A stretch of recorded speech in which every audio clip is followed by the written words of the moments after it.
Happy Monday. Just kidding, there's no such thing as a happy Monday.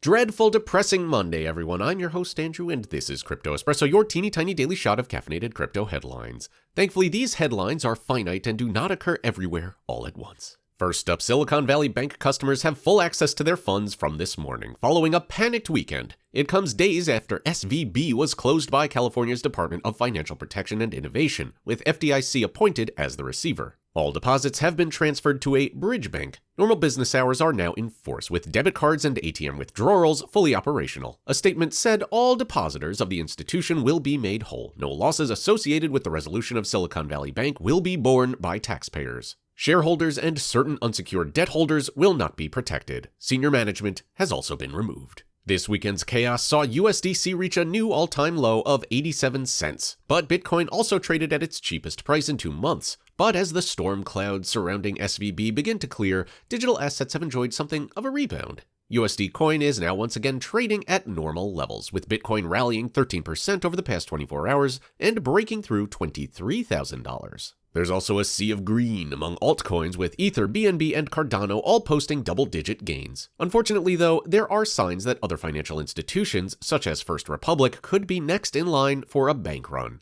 USDC's bounce back will be especially good news for those who regarded the Depeg as an arbitrage opportunity.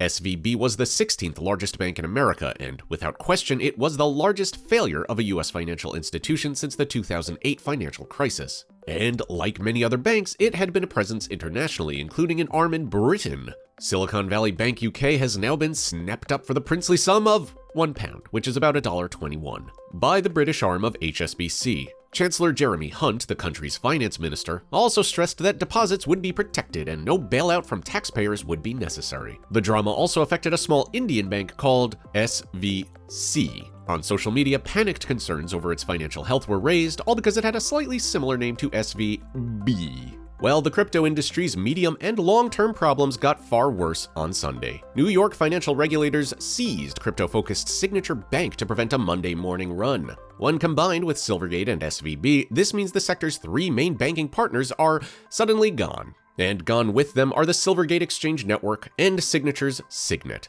both real-time payment services that let firms move funds on crypto's 24/7 schedule, rather than relying on the traditional banking networks that operate primarily on bankers' hours, which means you're not going to do anything over the weekend. The race is now on to find alternatives, but this coincides with an increasingly aggressive clampdown from regulators. And finally, as you might expect, there's growing exhaustion on crypto Twitter as the blows keep on coming. But despite comments from the community, USDC's little roller coaster ride is incomparable to UST's implosion. Entrepreneur Andrew Kang explained that the implications from Circle's exposure to SVB are both negative and positive. Supply could drop as holders diversify risk, and DeFi and CeFi liquidity could take a hit. But on the other hand, surviving SVB's failure could help prove USDC's resilience and compel Circle to come up with backup plans in case such emergencies happen in the future. At least with Tether, we've seen that what doesn't kill you makes you stronger, he wrote, but all of this chaos won't help rehabilitate crypto's image, which has already taken a pretty big beating.